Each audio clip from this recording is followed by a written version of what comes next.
Rot by Mr. E. Clarity of perception. The rot. It's all I can see anymore. You would think there has to be some place to escape it, or at least some place where it wasn't all around me, but there isn't. Not on this world. Not in this universe. It makes a sound, you know? Rot. Rotting. It's dry and raspy. It's the sound of sound when sound starts to end. You think it fades? It does not. At the moment the vibration ends, it rots. It decomposes into nothingness. You want to argue? You want to use science to prove me wrong? Use science against me? Me? Sorry. It's the rot. It's inside of me, you see. Oh, it's inside you too. You just can't see it or hear it. Goddess, that sound is maddening. It's my own fault, of course. I asked him to do it. I wanted to understand. That's my curse. I always have to try and understand everything. But there are reasons that some things are not known to us. We're limited, you see. Our minds aren't large enough. We are too sane. Well, some of us are. Were. I'm working on it. It all started innocently enough. He came with us on a picnic. By then we were used to him tagging along. He had it bad for Fluttershy, and we all knew it, including her. If it were any of the rest of us, it might have been a problem. Not so much because of his looks, but his personality. When he really got going, he made even Pinkie Pie look tame by comparison. Honestly, I don't know why she put up with it, but it was her business. Anyway, it was a pretty standard picnic. We all sat out in the field, ate, chatted together. Rainbow and Applejack played games with Pinkie Pie. Rarity worked on some embroidery, while Spike just sat there watching her. I don't know how long she intends to keep this up. She told me once that she finds all the attention flattering, but that she is going to let him down when the moment is right. It must be a tricky thing, because it's been going on for 4 years now. I'm starting to wonder if Spike might actually be wearing her down. Maybe. He does have a chance. He'd better hurry before the rot gets her. So, while all that was going on, Discord was showing Fluttershy his latest bag of tricks. I had been trying to read, but they were sitting next to me under the shade of a tree, and Discord was in his loud mode, probably just because I was trying to read. So, being left with no other options, I decided to watch. It was maddening. He just does whatever he wants. Whatever occurs to him at any given moment. No spells that took years to master. No strain calling upon unseen forces and bending them to his will. No preparation, no effort, no cost to him at all. He just snaps his claws and there it is. Poof. Cosmic rules that govern the very nature of the universe? He breaks those just making breakfast. Now, don't get me wrong. It's not like I'm jealous or anything. I mean, just because I am the element of magic and I'm forced to sit and watch him bring impossibilities into existence right before my eyes that I will never in 100 lifetimes be able to do myself. All right. Perhaps I was a little jealous. I hate the way you can just do that. I didn't mean to say that. It just slipped out under my breath. But of course he heard it. Why, whatever do you mean, my dear Twilight? Float effortlessly through the air? Always know just what to say? Or could you mean this? Discord snapped his claw, causing an entire 3-ring circus to appear in midair, all run by chipmunks. Admittedly, the lion tamer was quite impressive. Yes, that! I said in irritation, as he snapped it all away. It hurts my brain. You just snap up anything you want with no effort, no cost. Magic isn't like that. And yet you do it anyway. It doesn't make sense. I expected a standard It's chaos. It isn't supposed to make sense. Type of reply. But instead, he surprised me. Oh, Twilight, you are so very wrong. And yet, for once, you are also very right as well. Huh. That certainly derailed my thoughts. I was right? What do you mean? Oh, well, you were wrong in supposing that I was using magic to power what I do. I do not. But you were right that there is a cost. There is always a cost, dear Twilight. You just cannot perceive it with your limited pony senses. I knew I was setting myself up for a burn, but I was too curious not to ask. Could you explain it to me? Why, of course, my dear, but not just now. It's too beautiful a day to waste on such trivial matters, and I'm sure my dear Fluttershy would be bored to tears. Why don't we just relax and enjoy ourselves today, and I'll pop by for lunch tomorrow and let you know all about it. Sound good? Was there a catch? Didn't there almost have to be with him? But he had agreed in front of Fluttershy, and she would certainly call him out if he lied to me. I forced a broad smile onto my muzzle. Sure, that sounds great. Another cucumber sandwich? I offered, a gesture of goodwill. How delightful. Thank you ever so much. He accepted the sandwich from my magic with whatever he used as his own, and took dainty bites from it in mid-air. The rest of the afternoon was uneventful. I suppose we had fun. I must admit, I was distracted by the thought of finally understanding how Discord worked. Aside from Pinkie Pie, it was one of the things that had bothered me the most. I barely slept at all that night, and didn't even bother with breakfast, which turned out to be a huge mistake, as I got out a fresh supply of quills, ink, and parchment from the basement. I planned to document each and every word, so that I could pore over it later for every iota of hidden meaning that I just knew he would try and sneak by me. Yes, he had promised to tell me the mechanics of how he performed his tricks, but that didn't mean he had to tell me in a way I would understand. No, I was ready for him to try and trick me. Could I have been more wrong? Promptly at noon he appeared. I was waiting for him in the study as he poofed in out of mid-air into a comfy chair just opposite me. I never asked him how he always knew where we all were. I'm pretty sure I wouldn't like the answer. So, he said, rubbing his claws together expectantly. What's for lunch? I had hoped we could have our talk first, but afterwards we can have anything you want to eat. My treat. Although I was getting hungry after skipping breakfast, I didn't want to get distracted until I had learned whatever I could. Who knew when Discord would ever decide to be so forthcoming again?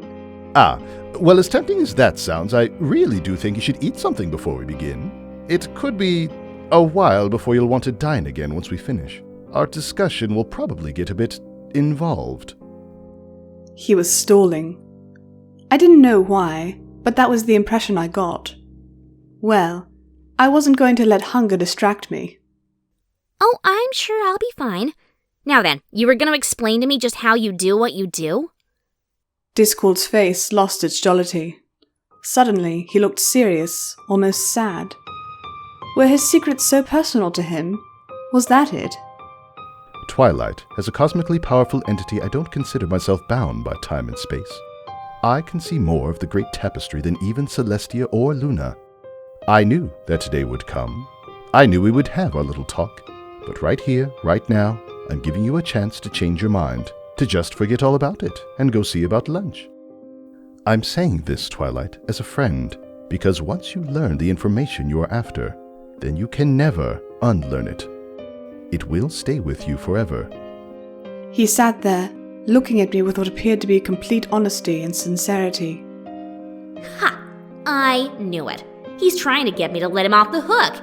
He can just go back to Fluttershy and tell her I changed my mind, and if I bring it up again later, he'll just say, you had your chance. Nice try, Discord, but no luck.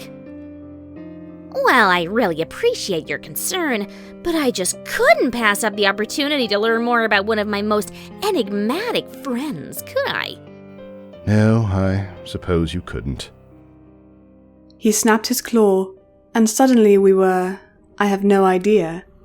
I saw energy flashing off of I don't know what, some type of orb rapidly disintegrating. The color wasn't anything I could describe. And there was a loud, roaring sound. A horrible sound. A sound that every fiber of my being found abhorrent. It's the sound, I think, that's the worst of it. Not the smell, not even the sight of it. No, that is horrible enough. But that sound.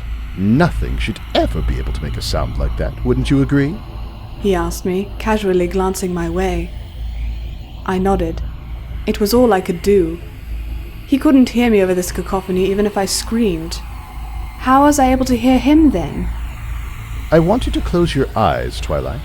I'm about to take us back, but I want you to keep your eyes closed until I finish my explanation, all right? Right then, I'd have agreed to anything just to make that sound stop.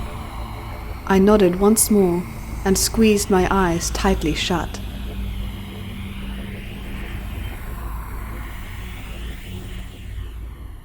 A moment later, the sound stopped.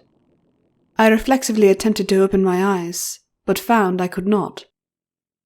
Ah, yes, I didn't think you'd be able to fight your instincts, but that's all right. I've sealed them shut for you. Don't worry, I'll unstick them as soon as I've finished my spiel. I could feel that I was back in my chair. It was even still warm. I have no idea how long we were, wherever that was, but it couldn't have been very long. Now, the first part of my explanation has to do with where we just were. I assume you understood what we were seeing? Well, not exactly. I admitted, to my personal shame. Such a barbaric world I choose to live on. We were viewing the radioactive decay of carbon-14 in the upper atmosphere of Equestria. It was supposed to be the simplest way to explain this to you. Obviously, I'll need to dumb this way down. Now he's just being mean, which is better than him being mopey, I guess. Simply put, Twilight, I use the energy of entropy. Decay. Rot. That chair you are sitting in, even as we speak, it's rotting away. Tiny bits of itself breaking down into smaller and smaller components, releasing just the tiniest bit of energy each time as it does so. Where does my power come from? All around you.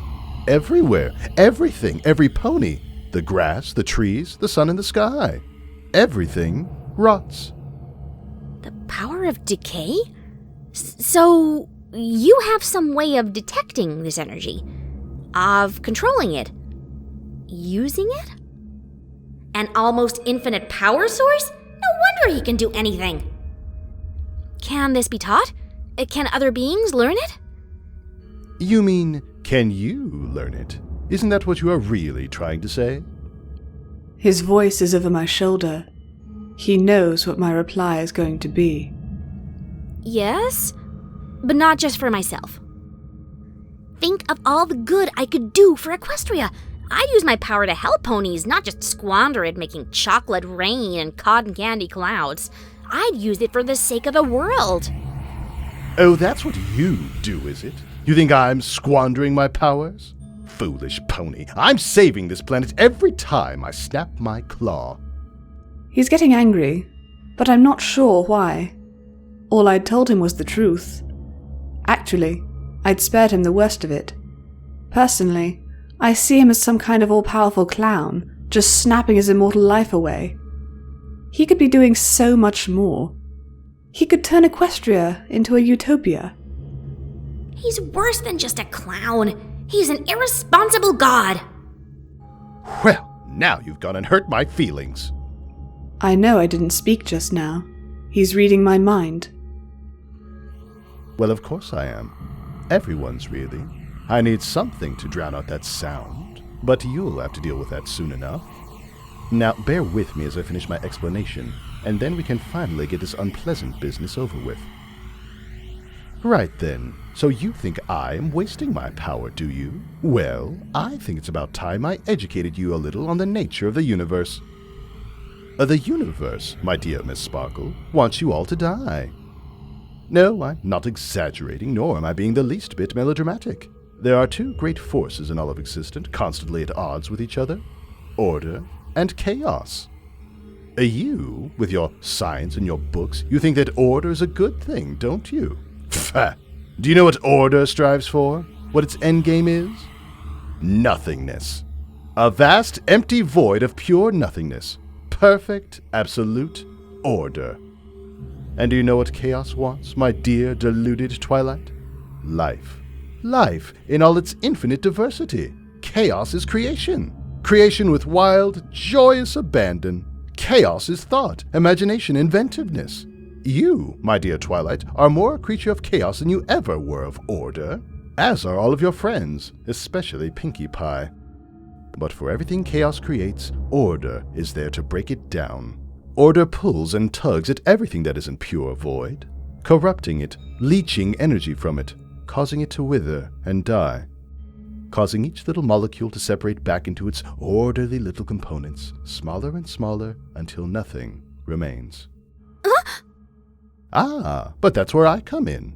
I steal the energy released from the rotting of creation. I bring new things into being. But, most importantly, I keep that energy from being lost to the void. Lost to the void? Why? Why is that important? I ask, trying to keep up with what he is telling me. Because, He says, sounding like he's about to say something really clever that I should have already figured out. matter and energy are the same thing. One becomes the other, back and forth, yin and yang, over and over. Matter cannot ever really be destroyed, it just gets converted into energy. But even energy is unwelcome to order. Perfect order is sameness, neither one nor the other. There are things out there, Twilight, things in the depth of space. Black holes that suck in both matter and energy. Cosmic vacuum cleaners with gravity so immeasurably strong as to be able to suck in light itself. Every bit of energy I use, I keep it here, on this world, in this universe. You have no idea what I do when I'm not taking time off to spend time with you and your friends. I've created worlds. Suns, stars, comets, anything and everything I can imagine. My time spent with you ponies? Call those my weekends off and vacations.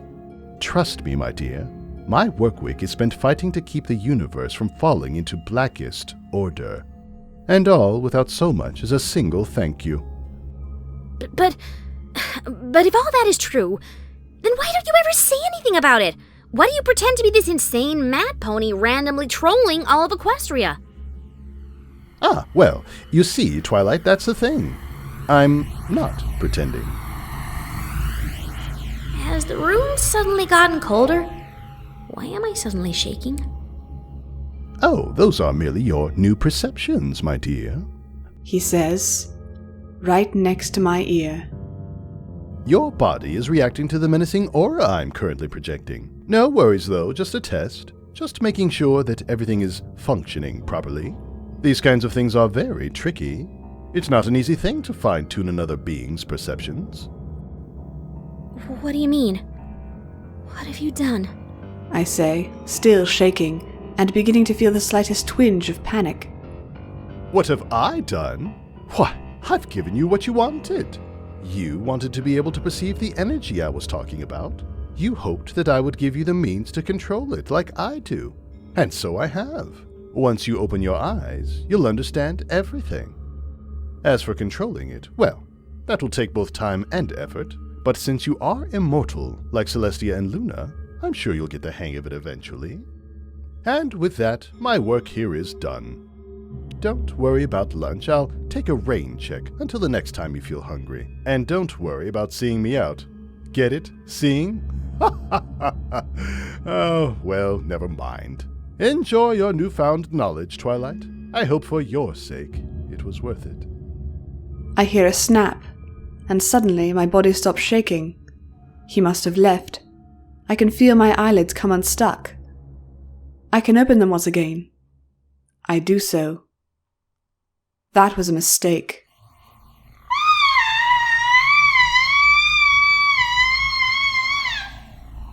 My scream echoes down the corridors of the castle. It's quickly followed by another, then another. I can't help myself. It's everywhere. Everywhere. Twilight, what is it? What's wrong? It's Spike. He's come to see what's happened to me. Unfortunately, he can't see it. The sight of him makes me nearly vomit. Oh, goddess, he's so disgusting. Everything, everywhere. It's all around me. I close my eyes. That helps. Dear goddess, I may never open them again. But I can hear it now as well. That sound. That horrible, abhorrent sound. The same sound from when Discord took me away. That dry, raspy sound. I know what it is now. I can see it. I can hear it. Rot. Everything, all around me. The furniture, the candles, the books, even Spike. I shudder. Oh, goddess, I'll never get that image out of my mind. I can see the rot in all of them, rotting right before my eyes. Spike's little ball of energy of life getting smaller and smaller, all the while his body is being constantly consumed, eaten away by all those things, while he stands there oblivious, horrible, hideous. Oh, goddess, I understand now, Discord.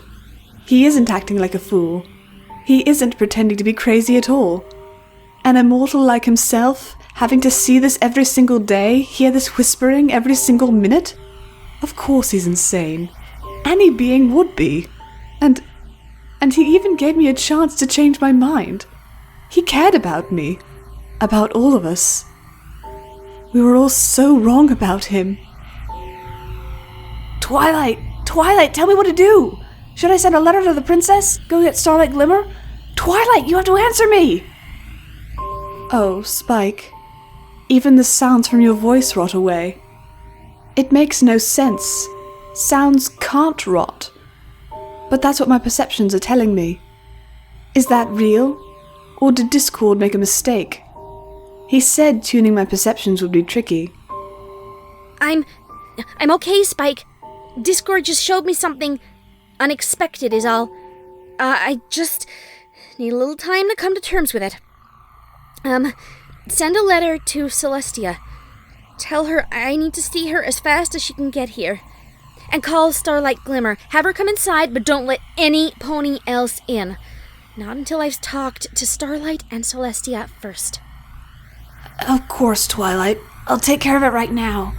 Is there anything I can do for you until they get here? Something to drink or eat? Yes to both, Spike. I haven't eaten since last night. And also, if you could, bring me my thick red scarf. I need to make a blindfold. My eyes are a bit sensitive to light at the moment. Yeah, okay, sure. I'll be right back. I hear him practically run down the corridor. He's worried. I should be. Tartarus, I should be in full panic mode. But I feel almost calm. I think I've just gone so far past fear that I'm out the other side. I take a deep breath and let it out. Then I open my eyes once more.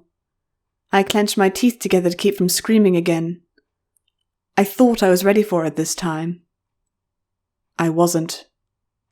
It's just so disgusting. I can see it everywhere. The books are rotting on the shelves, the chair I'm sitting on is rotting under my hooves, little bits of it sticking to my body. Oddly enough, my body is the only thing that isn't rotting. I'm not being eaten alive. It must be the immortality, the magic. Wait, that's it. Magic. Preservation spells. I can cast them all over this room, over the whole castle. Twilight?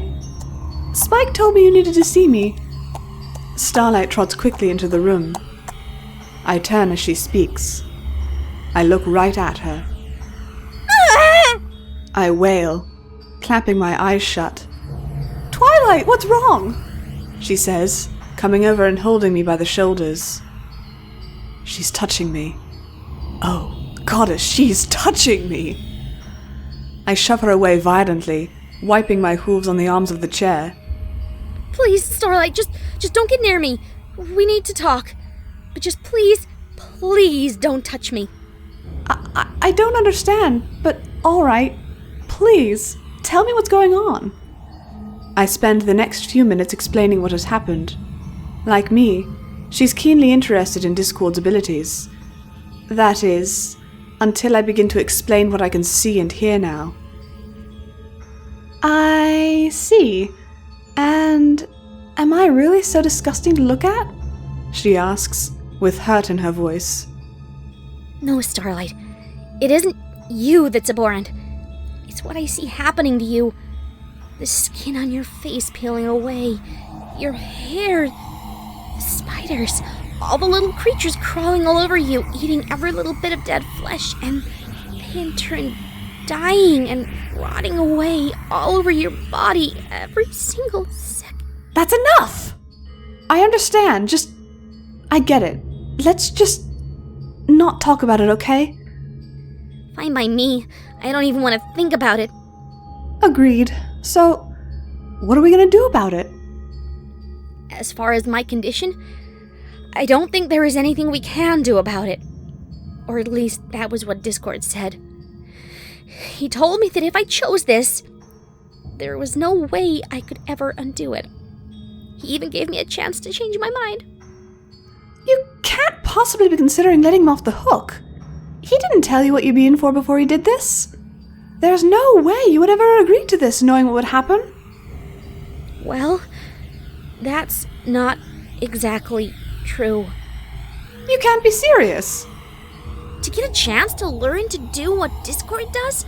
To someday be as powerful as he is? Think of what I could accomplish. Listen to what you're saying. You think what? You'll get used to this? Get used to seeing everything rot away every minute of every day? To not be able to look at any pony without seeing them being eaten away before your eyes?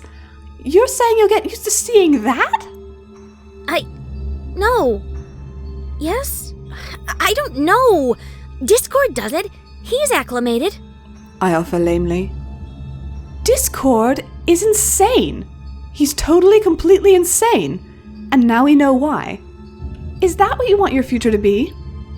If I can master Discord's power, I can change this world for the better. Then, if there's a way to turn me back to normal, we will. Starlight looks hesitant. She isn't convinced I can hold it together. Look, all I need is a haven, a place where I can keep my sanity. I had already come up with an idea before you came in. Listen, we can use preservation spells all over the castle. We can keep it all from rotting. That way, as long as I'm in the castle, it won't get to me. You're making a lot of assumptions here, Twilight. What about your friends? What about when you have to leave the castle? You can't expect to stay in here forever. I was about to offer another argument, but our conversation was interrupted. Twilight, I'm back. I sent the letter to Celestia. She'll be here within the hour. In the meantime, salad with mixed greens, a nice rice pilaf, and the last of that broccoli casserole you like so much. I also made some fresh green tea. If there's anything else I can get for you, just say the word. Thanks, Spike. Actually, if you could do me one more favor, take Starlight down to the library and show her my section on preservation spells. And if you could, give her a hoof carrying back what she thinks will be best. We may need more than one type for what I have in mind. Sure thing, Twilight. I can hear him hesitating at the door. You know you can tell me anything, right? I get that something's going on. That scream, the way you won't turn toward me. I understand if it's something you aren't ready to tell me. Spike has always been so loyal to me. And now I can't even look him in the eye. Spike, it isn't like that. I just need a little bit of time to come to terms with things. I gave Starlight the gist of it. She can fill you in while you help her find my books. Really, I'm not trying to keep you out of the loop. It's just that things all happen kind of suddenly. I'm still trying to wrap my head around it, okay? Yeah, okay, if you say so. The scarf you wanted is on the right side of the tray. Call me if you need anything else. Thank you, Spike. You're always so good to me. That's why you're my #1 assistant. I say, trying to force some cheer into my voice. I suppose it works, because they leave without further complaint. I'm glad they did. I was about to have to do something nightmarish. I was going to have to eat. I realized the moment I saw Spike why Discord had wanted me to eat something earlier. But of course, I had turned him down. Now, I was going to have to pay the price. My stomach was growling loudly enough to be heard. My frantic behavior since Discord altered my perceptions had only used up more of my energy. In short, I was starving. I needed to eat. But I knew instinctively that there was no way I was going to be able to choke down any of the food Spike had prepared if I had to see it first. If a living, breathing Spike looked that horrid, I didn't want to imagine what day-old broccoli casserole looked like. I was going to have to do this blindfolded. It took me a second to find the scarf Spike had brought me. I quickly fashioned a makeshift blindfold out of it and tied it around my head. Then I felt around until I found my fork and one of the 3 bowls. The one I found didn't seem very heavy, so I guessed it was the salad. I stuck the fork into the bowl and lifted the contents towards my mouth. The stench was overwhelming. I quickly held the fork as far away from me as I could. Apparently, Discord hadn't just used his powers on my sight. My olfactory senses were obviously heightened as well. This could be a problem. I held my hoof sideways across my muzzle, effectively covering both nostrils. Then, I raised the fork back toward my mouth.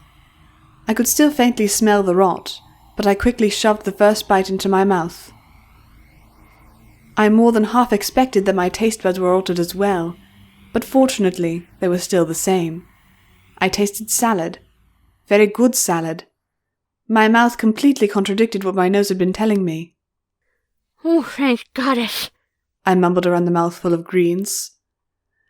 At least I would be able to eat, even though I couldn't stand the smell of it, or doubtless the sight. I spent the next 10 minutes or so greedily devouring everything on the tray and guzzling all the tea. After the last bite was eaten, I sat back in my chair with a contented sigh. Now that I was fed, and my hunger pangs and headache had receded, I was feeling a great deal more optimistic. I could make this work. Sure, it wasn't going to be easy. I'd have to make a lot of alterations to my daily routine, but I could master this. And once I conditioned myself, once I got used to my new senses, then I could learn to master and control this rot energy. If any pony on Equestria could do it, it was me. I would master it. I would become as powerful as Discord. I would change the world for the better. Ugh, good thing no pony else heard me burp like that. I must have been really starving to... Oh, Celestia. Oh, goddess, no. No. Oh, goddess. The stench from that burp. The rot.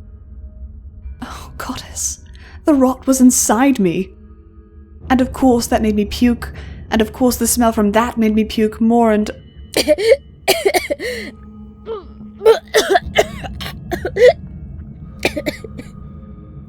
Goddess, I have to get out of this room. That smell. Beyond repellent. No use. I'll have to take the blindfold off. Don't look down. Just don't look down. Look straight ahead. No farther. Not until you get out of the room. Okay. Ready? Now. Go! I removed the blindfold and opened my eyes. The rot was all around me, everywhere. I carefully avoided looking at the tray or anything below it. I carefully pushed it away from me, not looking at where my hooves had been touching it, and resisting the urge to wipe them on my chest. I slowly lowered a hoof to the floor, silently thanking Celestia that it didn't go squish. Then I slowly lowered the other one, and made my way carefully around the edge of the room until I got to the door. I ignited my horn, and used its magic to open the door into the outer hallway. If only I'd been calm enough to simply teleport outside. Still, as things were, I barely had the concentration to work the knob without touching it. I made my way out into the hall, and closed the door behind me. Slowly, I sank to the floor, my back pressed into the door. I covered my eyes with the scarf once more, and silently began to cry. I have no idea how long I stayed that way before Celestia found me.